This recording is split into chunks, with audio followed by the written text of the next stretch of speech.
Hello everyone, কেমন আছেন আপনারা সবাই? আজকে চলুন আমার ছাদ বাগানটা আপনাদেরকে একটু ঘুরে দেখাই। আপনারা যারা আমাকে পার্সোনালি চেনেন আর যারা আমার ব্লগ দেখেন তারা অবশ্যই জানবেন আমি গাছ কতটা ভালোবাসি। তো এই কাগজ ফুল গাছে যখন বর্ষাকালে ফুল ফোটে আমার মনের মধ্যে আলাদাই একটা বাজনা বাজলো।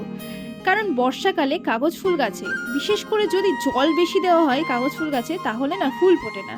আমার আরও 3-4টে কাগজ ফুল গাছ রয়েছে, সে কটা একটাতেও ফুল ফুটেনি। এই গাছটাতে আমার তো আলাদাই শান্তি লাগছে ফুল ফোটার পরে।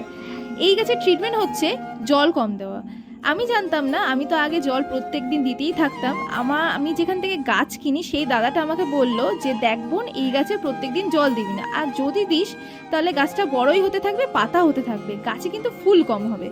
সেই মতোই আমি জল কম দেওয়া শুরু করি। আপনারা যদি জেনে থাকেন এই গাছের ট্রিটমেন্ট কোনো কিছু আরও ভালো কিছু যদি সাজেস্ট করতে পারেন তাহলে তো আমি খুব খুশি হই। আমার বাবা বলেছিলেন রথের দিনকে তুই মেলা থেকে যে কোনো একটা গাছ কিনে নিয়ে আসবি, ওটা নাকি খুব শুভ হয়। আমি জানতাম না, আমার বাবা আমাকে বললেন যে কোনো একটা গাছ, তুই আম গাছ নিয়ে লেবু গাছ একটা কিনে নিয়ে আয়। সেই মতন আমি গন্ধরাজ লেবু গাছ কিনে নিয়ে আসি। আর বাবা বললেন যে বড় একটা টপে বসাতে, আর আমি সুন্দরভাবে একটা বড় টপ কিনে নিয়ে আসলাম। এখানকারে মানে আমার শ্বশুরবাড়িতে টপের মধ্যে সবথেকে বড় টপ এটাই ছিল, আর আমি মাটি বাটি দিয়ে সুন্দর করে বসিয়ে রেখেছি। জানি না পরের বছর লেবু হবে কিনা, যদি লেবু হয় অবশ্যই আপনাদের সাথে শেয়ার করব। আপাতত দেখা যাক কি হয়। একটু তো বড় হয়েছে আগের চাইতে, এখন আশায় আছি।